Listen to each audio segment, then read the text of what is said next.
Conférence de presse de M. Boubacar Camara Kama après une longue absence à l'étranger. Cette conférence de presse marque son retour définitif au Sénégal après un long séjour professionnel à l'étranger. Plus récemment, le directeur général adjoint des douanes du Bénin, dès à l'entame de son propos, a salué et remercié toutes les autorités béninoises après l'avoir offert l'opportunité d'apporter ses services comme il l'a fait auparavant dans son pays, le Sénégal, et au service d'un pays frère africain, de surcroît dans le domaine d'élite de la douane. Un domaine d'activité qui lui a été offert à sa personne, a mis le Bénin dans son cœur. M. Boubacar Camara Kama a aussi salué et encouragé la presse dans sa diversité pour son rôle joué dans l'épanouissement de la démocratie. Dans une période où le Sénégal tend à une élection présidentielle, la responsabilité de la presse devient de plus en plus difficile que jamais. M. Boubacar Camara Kama, à cette période cruciale de la démocratie du Sénégal, la responsabilité de la presse est encore plus lourde et mérite respect et soutien, interpellant cette dernière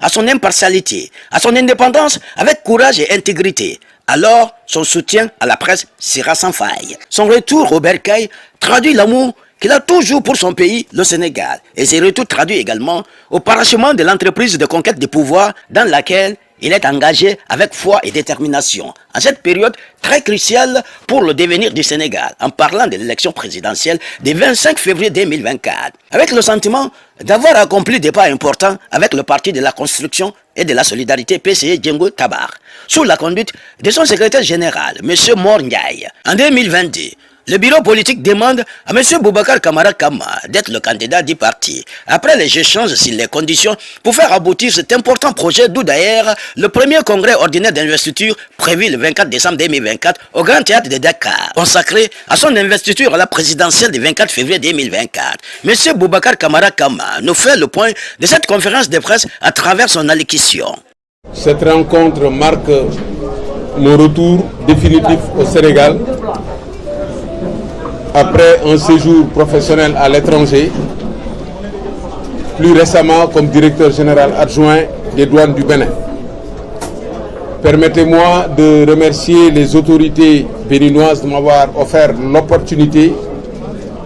de me mettre, après l'avoir fait dans mon pays, au service d'un pays africain frère, de surcroît dans le corps d'élite de la douane, un domaine d'activité qui, en plus d'être une chair collée à ma peau, m'a mis le Bénin dans le cœur. Chers journalistes, hommes et femmes de médias, je voudrais avant tout vous encourager pour le rôle que vous jouez dans la démocratie. Dans cette période sensible,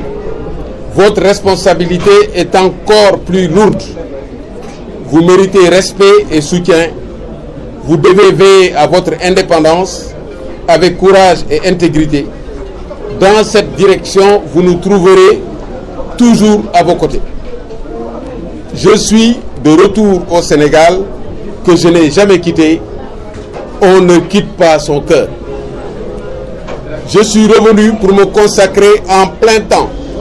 au parachèvement de l'entreprise de conquête du pouvoir dans laquelle je me suis engagé avec foi et détermination. Comme vous le savez, nous empruntons la dernière ligne droite vers l'élection présidentielle du 25 février 2024 avec le sentiment d'avoir accompli des pas importants avec le Parti de la Construction et de la Solidarité, PCS Djengo Tabar, sous la conduite de son secrétaire général, M. Mor Ndiaye. Lorsque en 2022, le bureau politique m'a proposé d'être le candidat du parti, nous avons échangé sur les conditions à remplir pour faire aboutir cet important projet. Les unes dépendaient de moi, les autres du parti. Toutes sont à présent réunies en attendant la tenue du premier congrès ordinaire d'investiture prévu le 24 décembre 2023 au Grand Théâtre national de Dakar, consacrant l'investiture du candidat. Chers journalistes, hommes et femmes de médias, j'ai le plaisir de porter à votre connaissance que les instances du parti sont installées aussi bien au niveau national qu'international, qu'au niveau national que local. Secrétariat politique, bureau politique, comité directeur, commission technique, collège des sentinelles, collectif des élèves et étudiants, collectif des cadres, collège des sages et personnalités morales, ainsi que les comités locaux au niveau des communes, départements et régions. Le programme économique et social Tabax est validé sous l'égide du collectif des cadres. La caution est mobilisée, le parrainage est bouclé et Kama est prêt à gouverner le Sénégal dans l'harmonie et la paix. Il est de retour. Je voudrais féliciter tous ceux qui, de près ou de loin, ont contribué à ces avancées significatives dans la rigueur, sans tambour ni trompette. Chers journalistes, hommes et femmes de médias, dès demain, s'il plaît à Dieu, nous entamons une tournée nationale et internationale dénommée Jataayu Fal Kama. Nous nous rendrons dans tous les coins et recoins du pays et dans la diaspora où nous attendent avec impatience, ferveur et espoir nos militants et sympathisants, mais surtout les populations à qui nous allons proposer des solutions aux intenables difficultés qu'elles vivent et leur demander de nous soutenir dans la construction du Sénégal. Nous avons un seul message, Tabax, construire. Aujourd'hui, je reviens au Sénégal, au moment où l'inquiétude a atteint son comble à cause de 5 grands maux qui gangrènent notre pays. La pauvreté, l'ignorance, le chômage, l'insécurité et la maladie. Notre pays traverse également des moments de doute avec les crises de l'éducation, de la santé, une recrudescence de l'immigration irrégulière, une mauvaise gouvernance systémique. D'importantes réformes sont à entreprendre et des défis vitaux sont à relever dans un contexte sous-régional et mondial sensible pour un pays futur producteur de pétrole et de gaz. Enfin, la tournée Jataayu Fal Kama m'offre l'agréable occasion d'écouter directement mon peuple, de le consulter, de partager ses inquiétudes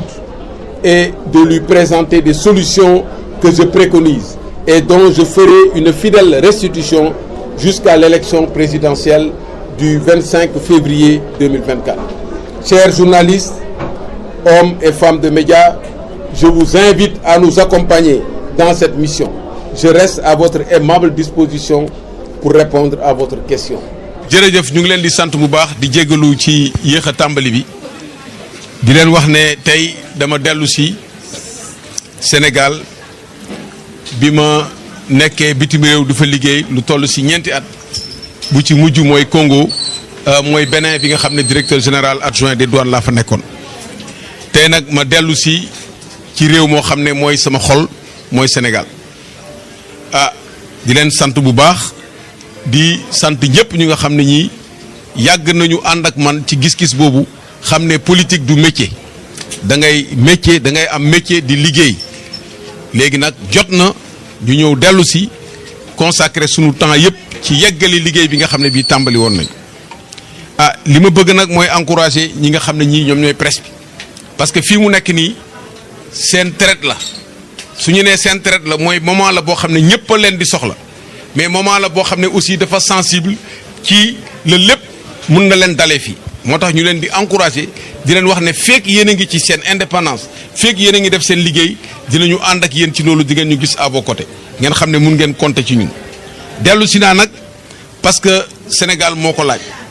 fii ñu toll nii liggéey bi ñu waroon def nañ ko en 2022 bi parti bi ñëwee ne ma dañu bëgg nga nekk suñu candidat en 2024 dama leen ne ci ay sart parce que nekk président du loo xam ne da ngay yeewu rek ñu tabb la jiital la boot la naa yaay sunu candidat wala ngay xaar ñu tabb la yow yaay am sa ambition bopp ba pare réunir conditions yi ambition bi mu ngi nii. ma ne leen lu njëkk boo bëggee jël réew da ngay am programme man am naa livre programme liggéey nañ ci bu yàgg dinaa ko génne livre programme bi ma jox leen ko collectif cadre bi liggéey ko valider ko woo lu toll ci téeméeri expert ñu valider ko mu nekk programme boo xam ne bu taxaw la loolu condition boobu réunir beneen condition bi mooy ñu fexe ba dajale caution boo xam ne bii dinañu ko mën a teg pour bokk ci élection yi beneen bi ci tegu mooy affaire u parrainage bi nag boo leen gisee ñun ñu ci bare gisuñu ñuy lambar yi ci mbedd mi di wut ay parrainage parce que parrainage populaire foofu la piège bi nekk dañuy dem ramasser ay millions yi parrainage daal di ko bootal ay nit soo dugalee sa dossier ñu faagaagal la ne la da nga am doublon wala ñu indil la ay tur yoo xam ne ay ñoo xam ne bokkuñu ci fichier bi ñun nag parrainage bi ñu def parrainage de proximité la ak parrainage partisan sunuy militant ak sunuy cadre ak sunuy nit la ñu jël defar ko ba mu ne cocc ma ne la parrainage bi ah amul fu nit ñi mën a jaar ba indil ñu loo xam ne léegi dinañu ko créer am na nag maa ngi def mise en garde nag ci affaire parrainage bi ma bëgg ngeen xam ko am na ay société yoo xam ne yi ñu ngi def excès de zèle ne dañuy dimbale nguur gi ci affaire parrainage di ut ay base de données di ko jéem a utiliser yëg naa ko avertir naa nag foofu laa yem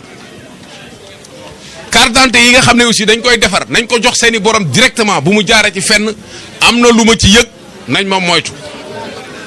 ñaareel baa nga noonu ci affaire parrainage kon sondage yi aussi am na ay sondage yu nit ñi def gis nañu ay progression li ñu doon yaakaar yëpp ci seen calcul dafa daanu léegi ñu ngi fexe nu ñuy faagaagalee nit ay nit ñu jox leen ay recommandation naan leen diw bu bokkee day gagné diw bu bokkul day gagné yëg naa ko kon nag moytu leen ñun avertir nañu mettre nañ leen en garde élection yi dañu bëgg mu jaar yoon te bu ñu bëggee mu jaar yoon dañ ci war a taxaw yéen nag presse bi dafa am benn rôle boo leen ci war a jouer rôle boo xam ne dafa am importance sunu instance taxaw na ñu ngi pare tournée jataayu Falkama dinañu dem déglu nit ñi waxtaan ak ñoom fu ne xam ci lan la ñu nekk defal leen ay proposition complété ko loolu ku amul parti doo ko def pare nañu loolu léegi yëpp dellu si nañu li des nag mooy taxaw ci élection yi loolu dinañ ko def li ma bëggoon nag mooy sant ñëpp ñi nga xam ne ñi liggéey nañ ci jataay boobu nag bu ñu ko defee ba pare dañu ñëw Sénégal wax ne fii ñu tollu Sénégal ñëpp xam nañu ne ñàkk loo dundee moo fi nekk ñàkk jàng moo fi nekk ñàkk xëy moo fi nekk ñàkk kaaraange moo fi nekk ak ñàkk wér mooy juróomi góom yi nga xam ne yi moom mooy góomu Sénégal ci góom yooyu yëpp dañ ci am solution mu nekk suñu programme mooy tabax képp ku ñuy weddi wala képp kuy werante ak ñun ci tabax ngay werante ak ñun doo ñu duggate ci détail programme lu ne nga ne lii laa am lii laa mën def ñu ne la lii la ñu am lii la ñu mën a def kon nag foofu la wax ji nekk ay politique gu ay débat yoo xam ne amul solo ñun duñ ci dugg li am solo mooy fan nga bëgg a jëmale réew mi ban cap nga bëgg a jëmale réew mi ndax nag Sénégal dafa bare ay stagiaires ak ay élèves ak ay étudiants yoo xam ne dañu bëgg ñu jox leen réew mi ce n'est pas possible réew du affaire caaxaan l'État c'est du sérieux am na document bu ñu def bu ñu ci def je suis prêt à gouverner le Sénégal dans l'harmonie et la paix expliquer nañu lépp lu ñu war a def et on est déterminé kon nag tey la géew gi am na gan géew gi am na gan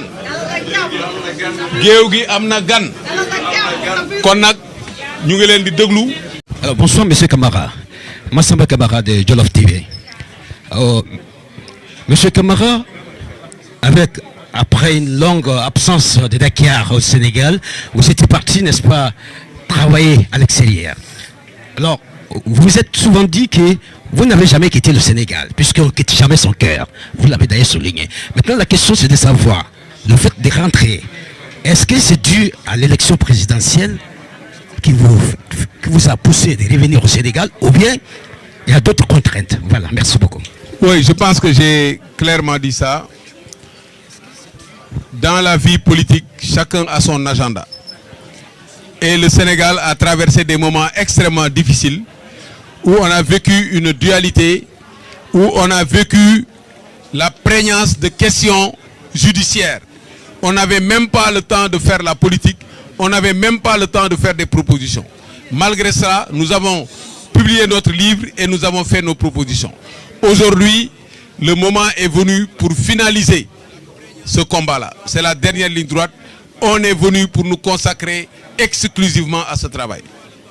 Merci. Bonsoir, Monsieur le Président. Moi, je m'appelle Ousmane Niang, journaliste Go 221. yaa ngi wax sànq ne réew mi am nañ gan mu tombeek moment boo xam ne Sénégal ndaw yu ci bari yaakaar tas na dund bi cher na ba ndaw yu ci bari ñi ngi jël li nga xam ne mooy gaal gi ngir uti une vie meilleure à l'étranger gan gi ñu am tey est-ce que mën na delloo si yaakaar ci ndaw ñi ba nga xam ne danañ am Sénégal gu mucc ayib Sénégal goo xam ne ku nekk dana ci gis boppam Sénégal goo xam ne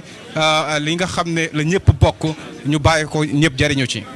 Merci beaucoup. alors am na document bu ñu leen jox boo xam ne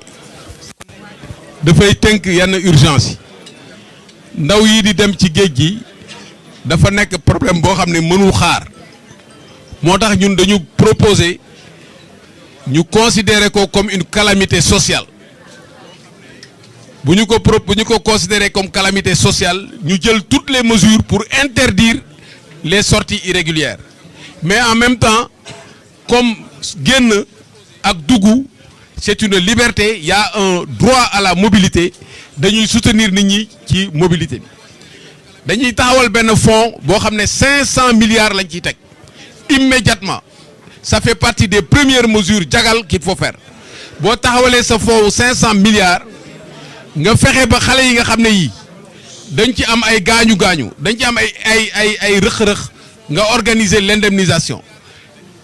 ñëpp ñi nga xam ne dañu am ay projet fii Sénégal wala ñu war ko fi am booy négocier ak ñoom da ngay négocier ak ñoom en même temps des quotas de visa ce n'est pas normal que nga ñëw dans un pays am fi ay marché boo xam ne c'est des milliards te doomu dëkk boobu bu nga dem sa dëkk pour liggéey te mënuñu fa dem te ñu soxla leen fa donc la négociation se fera sous des quotas de visa mais on va fermer complètement on va mettre tous les moyens pour que xale yi bañ a génn mais en même temps dañ leen di sensibiliser pour ñu génn loolu mooy les premières mesures qu'on va prendre en attendant maintenant dinañu taxawal Diaspora SA Diaspora SA benn société la boo xam ne bii ñi nekk diaspora yëpp ñoom ñoo ciy cotiser dafay am benn compte courant boo xam ne 300 milliards la 300 milliards c'est rien parce que diaspora bi rek li ñuy génnee par année di ko yónni Sénégal ëpp na 1500 milliards donc loolu boo ci jëlee 300 milliards ci seen cotisation fonds la boo xam ne bii li ñuy soxla yëpp dinañ ko mën a def non seulement dinañ organiser seen séjour mais dinañ mën a dellu si facilement donc loolu c'est une mesure boo xam ne ñun on l'a calé ñun mesure bu ñu proposé du mesure boo xam ne bi dañuy toog di réfléchir di xool ndax suba nii lañ koy étudier yëpp dañ ko étudier ba pare dañuy yëkkati dossier bi rek commencer ko liggéey loolu moom mooy suñu proposition ci xale yi nga xam ne dañuy dem jërëjëf. kilifa gi siyaar naa la Dame Sarr la Info Leral TV yaa ngi wax si wàllum parrainage te ñu gis ne kele bi am na kenn ki si kujjee gi gu génnoon ne kele bi am na faute ndax moom bu ñu ko xoolee gis na ne ay ndëgg sërëx yu bëri tegoon nañ ko ci biir kele bi est-ce que yow kele bi saytu nga ko saytu gu wër ak tey boo demee ba kenn ñaanulu la ko kon da ngay wuti ndam day am victoire day am boo demee ñu kale la parrainage si yu mel loolu est-ce que waaj nga waaj gu mat nga ba loolu doo si am mbetteel. xam nga affaire parrainage man je suis bien placé pour wax ci parce que 2019 man mii candidat la woon bi ñu dugalee sunu dossier parrainage dañoo éliminer nit ñu éliminer ko plus de 20 candidats lépp étudier nañ ko ba génne ko ba mu leer nañ bi ñu taxawalee parrainage dañu génn ci élection législative mu am 47 listes yoo xam ne ci ëpp pouvoir bi moo ko fi tegoon ñu ne léegi nañu fexe ba élection yi du ku nekk moo bëgg a nekk président et cetera ñëpp d'accord ci principe bu parrainage ñu commencé ko waxtaanee ñu mujj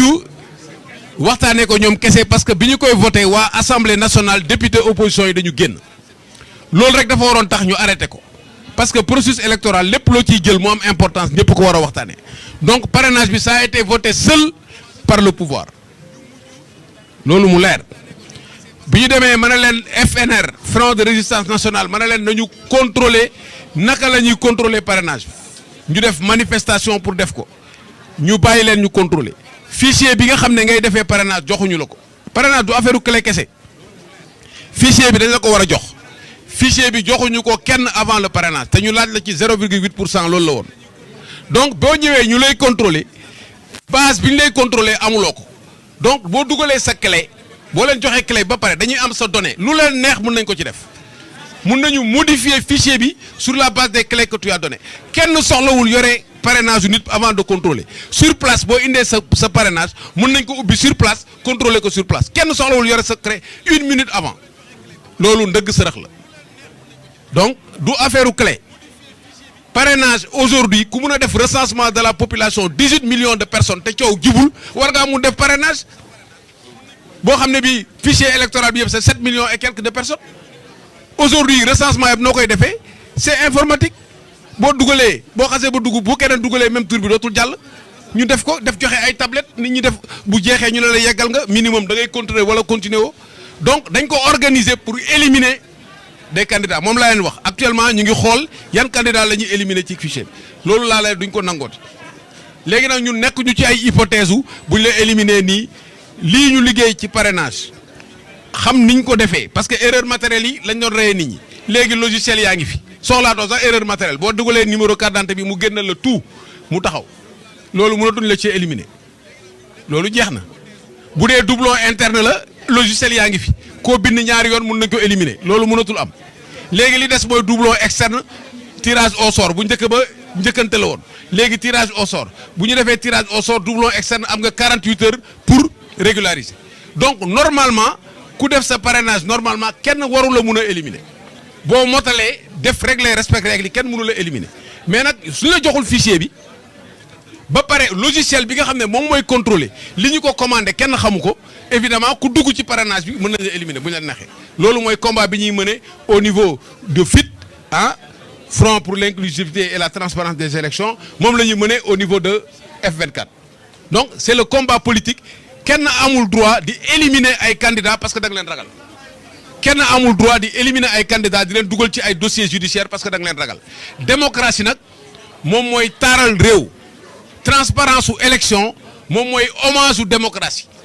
et Sénégal dañ fi gëj a am transparence su élection léegi nag loolu moo dakk on n'acceptera plus qu'on élimine des gens ñu naan bu bàyyee kii mu bokk bu bàyyiwul kële mu bokk loolu moo amatul donc du affaire clé on n'a même pas besoin de clé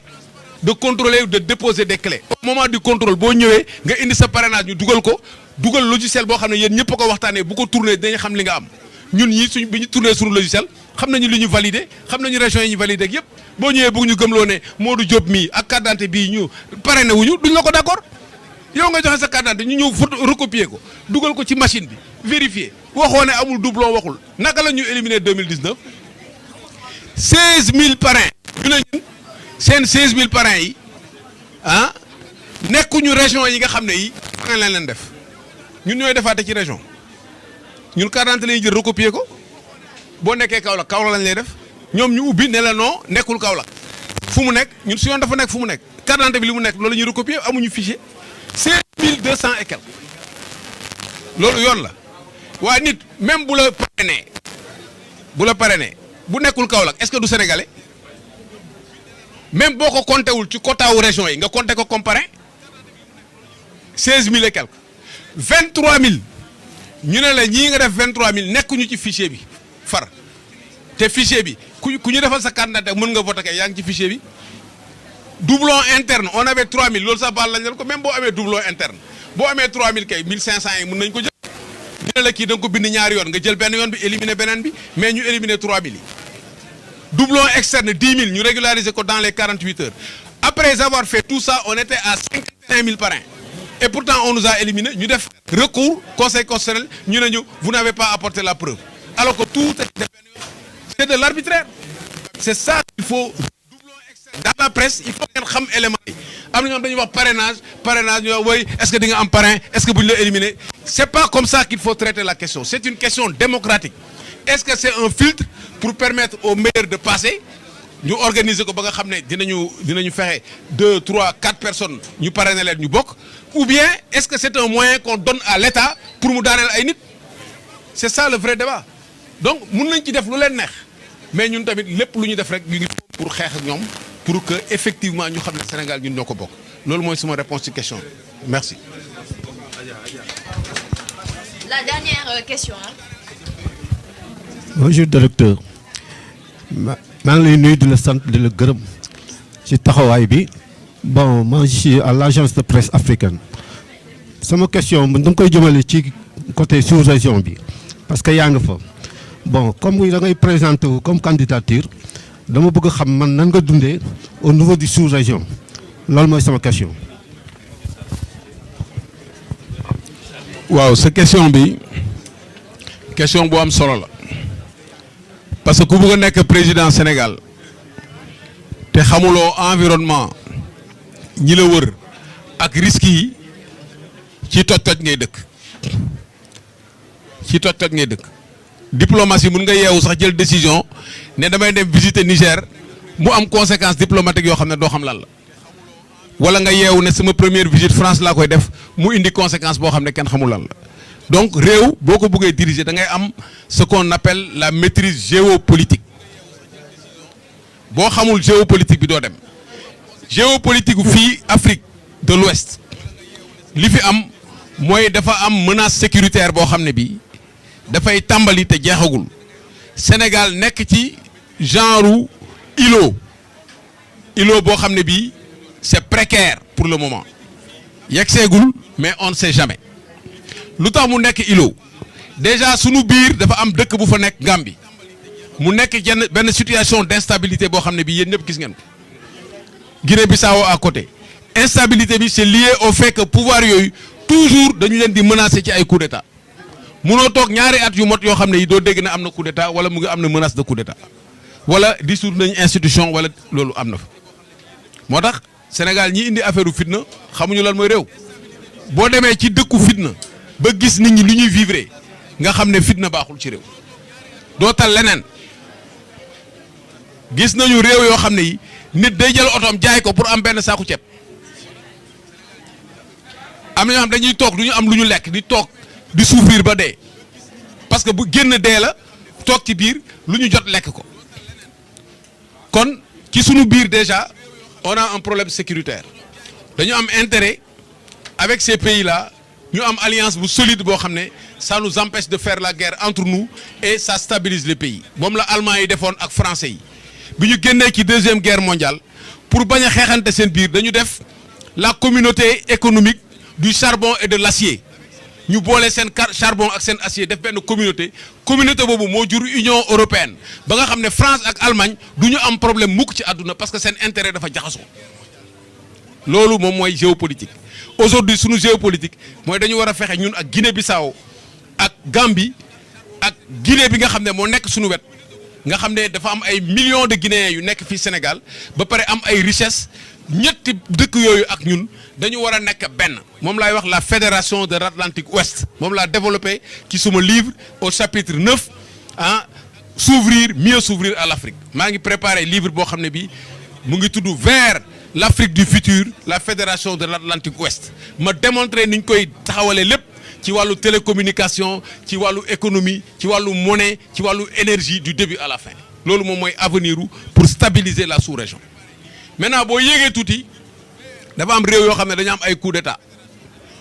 yi li ko indi mooy ñi fa nekkoon dañu bëggoon garder pouvoir bi moo tax affaire troisième mandat c'est extrêmement dangereux moo tax ñun dañ ko régler sunu livre droit 10 ans nga am droit séjour quelles que soient les circonstances mandat de 5 ans 2 fois au cours de ta vie 10 ans nga am amul benn prox ndoll boo mun a jaar kooku boo ko régler dévolution pouvoir bi dañ ko war a sécuriser au niveau de l'Union africaine ñu am ay règles yoo xam ne yi kenn du ko bët kon Guinée dafa am problème boobu Mali am problème boobu Niger am problème boobu Burkina am problème boobu ñeenti réew yooyu est-ce que amul ay coup d'état ay militaires ñoo fa nekk actuellement bi ñu leen bund xataale gis nga Niger Mali ak Burkina Faso taxaw nañu ne dañuy taxawal seen monnaie bopp am nañu richesse yi war loolu c'est une initiative boo xam ne war nañ ko surveiller avec attention parce que bu ñu ko organiser ça peut donner de très bonnes solutions bu ñu mënee négocier am ay clauses de stabilité parce que ñoo xaw a bokk économie négocier bu baax ak l'Union l'UEMOA xam naa ne loolu tubaab yi du leen neex ak nu ñuy négocier ak Nigéria loolu mun na nekk quelque chose donc foofu dafa am instabilité parce que c'est des militaires on va vers des élections des contestations dina ñëw donc ci wàllu géopolitique loolu lu ñu war a surveiller la Sénégal warul am xaar ma yàlla ak ñooñu am na position yoo xam ne boo ko jëlee da ngay mettre en mal ce pays te ñooñu dañu am benn économie bu ñu am ak ñoom gis nga lu ñuy def ak Mali kon loolu un chef d'État bu war a ñëw fii Sénégal ak contexte bi ñu am nga xam ne dañu war a am pétrole am gaz war ko exploiter dafa war a comprendre enjeu yi